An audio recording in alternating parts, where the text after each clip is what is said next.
What's up guys, and welcome back to the channel. And in today's video we're going to be talking about the BMFs of the UFC. Max Holloway is the current BMF champion, but the BMF belt has only really been passed around, not passed around like Ian Gary's wife, but passed around in the lightweight and welterweight divisions. Obviously Masvidal and Diaz fought for it first, then it was Gaethje and Poirier, and then Holloway and Gaethje. So the belt hasn't really been able to move divisions. And the reason because of that is like they don't really bother, no one really defends it. And we're seeing that again with Holloway against Poirier. Same with Masvidal when he fought Usman the first time. At that point he had the BMF belt, but he didn't defend it against Usman. So we got to start passing the belt around a little bit more, getting it to other divisions, or we make like a divisional BMF belt. So I'm going to be talking about who, in my opinion, is the BMF of every division. I could have done I've seen some people do like matchmaking a fight between the two BMFs of the division. I could do that. Let me know in the comments if you want to do that. But for now, I'm just going to be talking about who is the baddest motherfucker in each division. I'll be justifying my selections. You guys let me know if you disagree or not in the comments. But yeah, let's get into the video, starting off with the flyweight division. Flyweight, I believe Brandon Moreno is the BMF. Maybe not today, maybe not tomorrow, man. I promise you, man. I'll be the BMF champion someday, man. Brandon Moreno is the BMF of flyweight, in my opinion. And look, for the purposes of this video, I'm going to exclude undisputed champions. I had to highlight undisputed champions there because I am going to break the rule kind of with someone else later on. But apart from that, I am going to try and exclude champions because it's been made pretty clear that they won't fight a BMF like for the actual championship belt and have that on the line. So I guess I'll stick with that rule and I'll go with non-champions right now. So Pantoja, even if I was including champions, he probably wouldn't be. I mean, he's a bad guy, bro. He's a bad motherfucker, but I don't know, it's Pantoja. Like, I work so hard for this, you guys. I need BMF belt, guys. Dad, are you proud of me? I don't know, like Pantoja, like he's cool, but I like Pantoja a lot, but I don't know. I wouldn't classify him as a BMF. He's fighting a lot of guys though. But Moreno, he had the quadrilogy with Figgy, just like fights like a motherfucker. Like he just scraps, he gets after it, got a good chin. Don't think he's actually been finished by strikes, I don't think. And he just fights. Look, he didn't look great against Royval, but he's going to be fighting El Bazi. Hopefully he comes back looking good there and beats El Bazi, because I do not want El Bazi at the top of the sport. So yeah, that's my selection for flyweight. I think Brandon Moreno, he just displays the attitude. You know, he literally got cut from the UFC, came back, maybe not today, maybe not tomorrow, I'll make it back to UFC someday, man. And then he comes back, wins the belt, heartwarming story, really good, feel-good moment. And since then, he's just been scrapping. He's been beating a lot of guys, beat Kaiko France for the interim title, beat Figgy in the quadrilogy. And yeah, Moreno's just exemplifies a BMF at flyweight. Even though they're pipsqueaks, like, he's about as much of a BMF as you can be when you weigh 125 pounds. But anyway, let's move on to the Bantamweight division. For Bantamweight, I've gone with Cory Sandhagen. Now, a lot of people might be like, how could you say Cory Sandhagen's a BMF? I think Cory Sandhagen displays the BMF attitude. He fights anyone, doesn't care, might not just have the most brawler, like absolute crazy man fighting style. That could go to someone else. That could go to a Peter Yan who just gets down and really scraps. That could go to like a Cheeto Vera or something like that. I don't know, one of those guys. But I think Cory Sandhagen recently, and for me, BMF is not about winning. BMF is not about who would win in a fight, Cory Sandhagen or Sean O'Malley or Peter Yan or something like that. Because yeah, he loses to those guys. But like Max Holloway is the current BMF champion. You know, he's not the best featherweight in the world. That's just true. He lost to Volk 3 times. Masvidal was nowhere near the best welterweight when he won it. Gaethje was not the best lightweight when he won it. Like, these guys are not the BMFs of the world are not the best fighters in the world. It's not best motherfucker. It's baddest motherfucker. It's guys that'll just go after it and just display the attitude. Because Cory Sandhagen fought Umar Nurmagomedov, and it was not the most exciting fight. It was a fun fight. It was a competitive-ish fight for some of it, and then Umar kind of took over.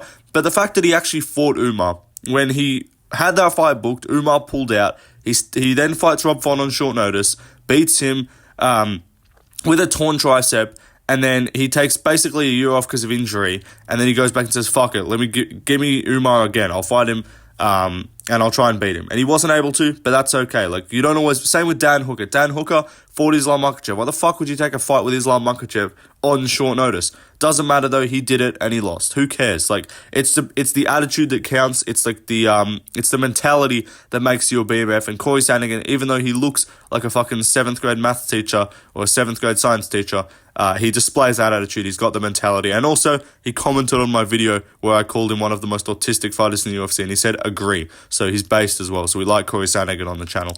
But if you want to say it's PDI or something like that, I wouldn't dispute you. Anyway, let's move on to the featherweight division. Featherweight, it's the current BMF champion of the world, Maximus Holloway. He is the BMF of the UFC right now. He has the belt. He has the only belt that there is right now that says BMF on it. And I think he displays the BMF attitude more than Masvidal, more than even Gaethje. Gaethje is a bad motherfucker in terms of the fighting. I mean, like, he took on Rafael Fiziev. He was an up-and-comer, but Max Holloway is just the guy who takes on everyone. As a champion, he fought everyone that he could. He lost to Volk, rebounded immediately. He's like, fuck it, all right, I'll go fight Cater. I'll go fight Yair Rodriguez. You know what? I lost to Volk in the trilogy. No worries. I'll go beat Arnold Allen. 49-46. I'll go KO Korean Zombie.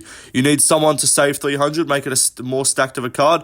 No worries. I'll go fight fucking Gaethje and KO him with 1 second to go in the 5th. So it's a combination of the fighting style. Like, this guy went from losing a close, controversial split decision, I thought Volk won, but regardless, in the rematch, to putting fucking 445 strikes on Cater's head, fucking putting a record on him. Then he goes and fights Yair, has a great back and forth fight, wins. Then he fights Volk in the trilogy, gets perfect gamed, loses, turns back around, he's not washed, everyone's saying he's cooked, he's never going to touch a belt again, goes out there, fucking beats Arnold Allen, who looked real good, has a technical, competitive fight with Allen, goes out there, smoke screens on me, KOs him, and then, KOs Justin Gaethje. Like, it's the attitude, it's the fights, results, it's the fighting style. All of it makes Max Holloway the BMF of the featherweight division. But let's move on, though, to the next division, lightweight. I believe the BMF of lightweight is Dan Hooker. Now, there's a good argument for many guys. Lightweight's the division of the BMFs, really. The fucking violence trio, Gaethje, Poirier, Alvarez back in the day, Oliveira. These guys, all BMFs. I've got no issue if you say it's Oliveira. I've got no issue if you say it's Gaethje, Poirier. I have an issue if you say it's Michael Chandler. If you say it's like even, I don't know, someone else. That's probably it, to be honest. But, I think Dan Hooker is the guy. I think Dan Hooker displays a combination of the fighting style. I think he displays a combination of the heart, the toughness, the grit, the attitude to step up, fight Islam Makhachev on short notice, fought during COVID when he had the shittest camps fucking ever because you couldn't train properly in Australia or New Zealand because the government retards had lockdowns every 2 seconds because they thought it was possible to keep the fucking nation at 0 cases, which is just dumb. So there you go. Give a spicy little COVID take for you.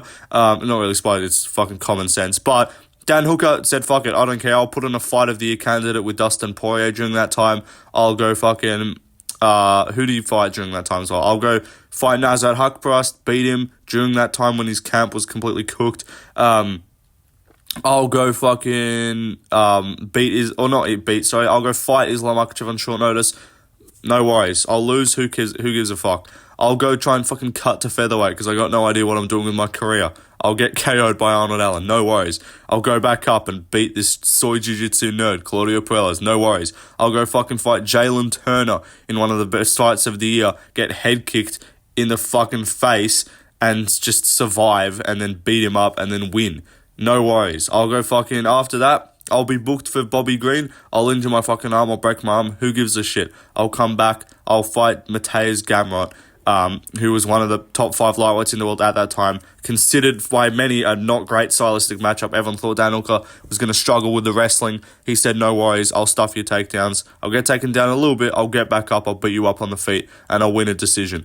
You might have disagreed with it, no worries. I think Dan Hooker, though, just and even the laughs while he's doing it, the smile while he's doing it, everything. He just embodies the attitude of a great fighter, of a BMF fighter. And I said, even, this guy got whooped by Poirier in the later rounds, was on the ground. How about that, Dan? Don't count them chickens, man. He was cooked. This guy went from, close fight with Paul Felder. Many people were like, he kind of didn't win that one. There was other fights where it's Dan's kind of washed. Desperation cut to featherweight, kind of washed. He's not looking good. And he's managed a fucking career turnaround at 34 years old at lightweight. Probably the deepest, toughest division in the sport. and he's just beat Mateusz Gamrot, who, although controversial, has a win over Arman Tsoukian. So, I'm not saying Dan Hooker wins the belt. I'm not saying he fucking beats like Charles Oliveira. But I think there's a real good chance this guy beats a lot of guys right now just through the fucking toughness alone. Maybe his chin's cooked, I don't know. But Dan Hooker, in my opinion, is the BMF of lightweight. Let's move on, though, to the welterweight division. Boha! Gilbert Burns. I think Gilbert Burns is the BMF for welterweight. Now, Kevin Holland, I know everyone's going to have a stroke and be like, what about Kevin Holland, bro? He fights anyone. Yeah, Kevin Holland, I've got him here too, so calm down. But Gilbert Burns, in my opinion, is the number one guy because, look, this dude right now, about to main event against Sean Brady. That's pretty cool, you know, he's fighting down the rankings, fighting a good up-and-coming guy.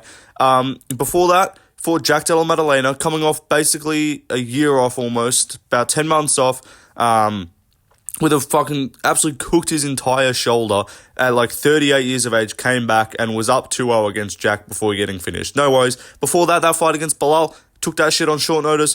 And I know people give Bilal credit too.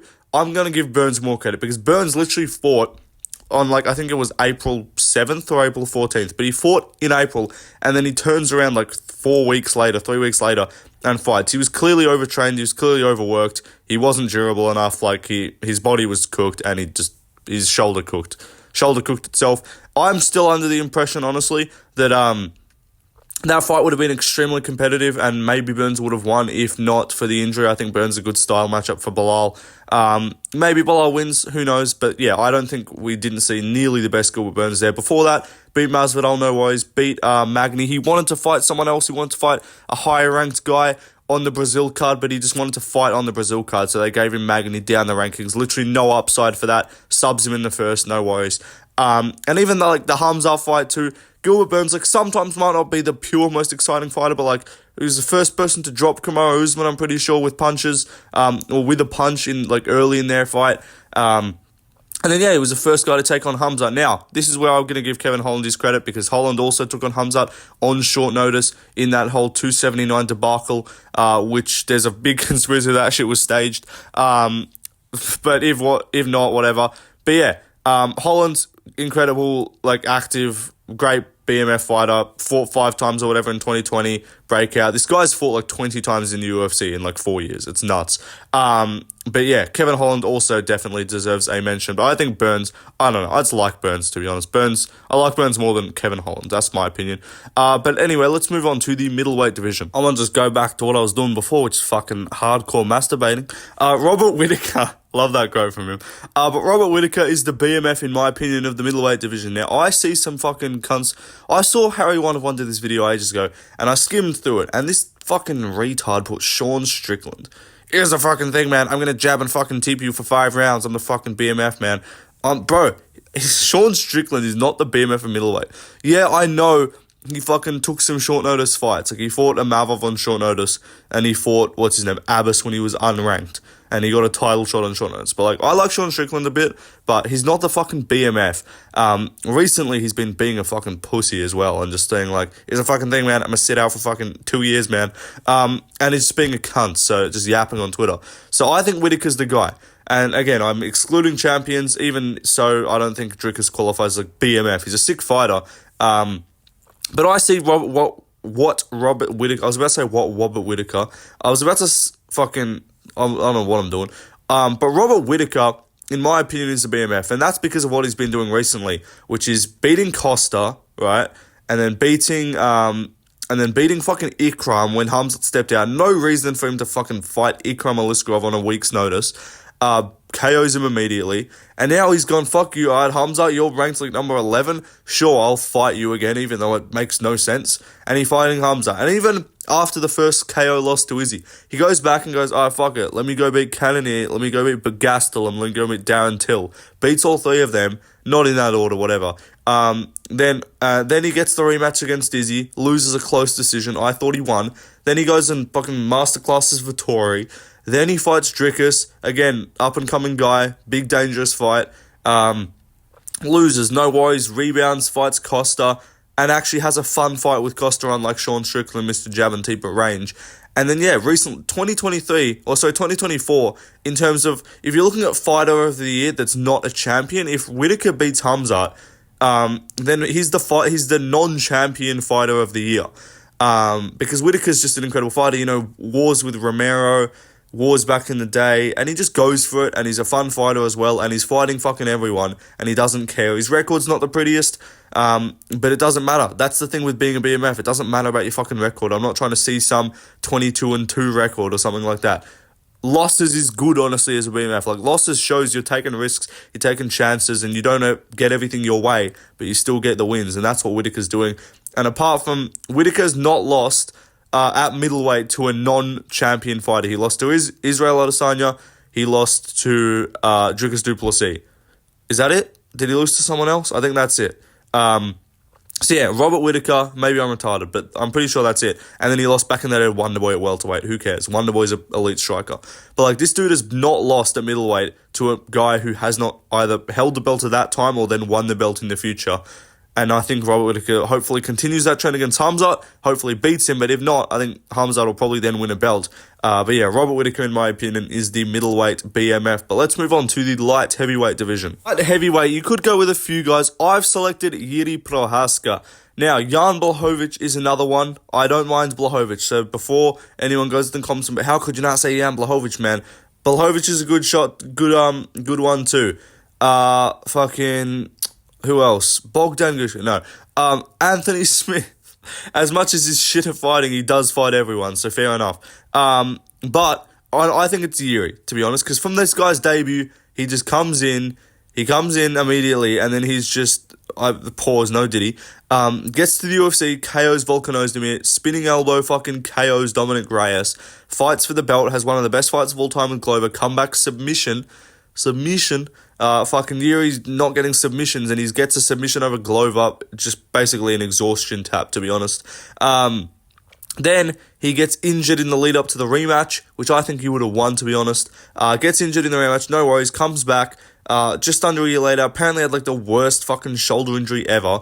Fights Pereira, gives him a solid scrap, a little bit of an early stoppage in the first one, goes and fights Rakic, tough fight, scraps it, gets beaten up a whole bunch, and then comes back, gets the win by TKO. Then he goes and fights Pereira for the rematch on short notice as well, steps in, not ideal circumstances, probably would have lost regardless, but still, the attitude of Jiri, he displays samurai spirit, you know, and then he just fights like a madman, and he's an incredible fighter, probably one of the most entertaining fighters in the sport, and also is now displaying the BMF attitude of fighting anyone, anytime, doesn't matter if it's not ideal circumstances, who cares, and that's what Jiri's doing, and that's why I think he's the light heavyweight BMF. Let's move on though to the heavyweight division. So this is where I said I was going to kind of break the rule a little bit. I consider Aspinall an undisputed champion, but technically he's not, so I'm allowed to put him in the video. Because, yeah, undisputed champions can't be BMFs, which is why John Jones, the undisputed champion, could never be a BMF, because ducks can't be BMFs and chickens can't be goats. But also, Tom Aspinall is clearly the BMF of heavyweight right now. He's the guy fucking fighting everyone. He's the guy finishing everyone. Pause, no Diddy, no Jones. And he's the guy actually calling out the fucking active champion. Like, I'm not trying to glaze Tom Aspinall. I'm not fucking MMA guru here. I'm not like slurping up his cock, but like, why did I say that? But yeah, he is clearly the number one guy in the division right now. He's the guy chasing other people, not being a champion, being like, I'm going to sit out and wait 6 months. He's trying to fight. Obviously, I know there was a bit of a layoff between the Pavlovich and the Blades fight, but again, heavyweight, when the fuck was the last time the belt was defended more than once a year? And he's defended the belt before John Jones, so he's fighting everyone, he's doing the good work, he's fucking finishing everyone inside a round, no Diddy, and now all he needs to do is basically beat Jones and beat Garn, and then he's beat like the entire like top 7 of the division, apart from like Stipe, who doesn't count, because beat Spivak, beat Garn, also beat Spivak, beat Volkov, beat Pavlovich, beat Blades, he just needs to beat like Almeida and Garn, and then once Jones and Stipe leave, he would have basically beat the whole top 10. But yeah, that's the video done, guys. I hope you enjoyed. Another quick one-ish. Not that quick. But yeah, let me know in the comments who you guys think are the BMFs of every single division. Did I get it wrong? Do you guys want to see a video where I matchmake fights between the BMFs of every single division? Let me know as well. Drop some other video ideas in the comments. I got some more cooking up. But if you guys want your videos done quickly, or if you want them to be next up on the chopping block, then yeah, let me know, and I'll do them if they get a bunch of likes. So yeah, peace out, guys. See ya.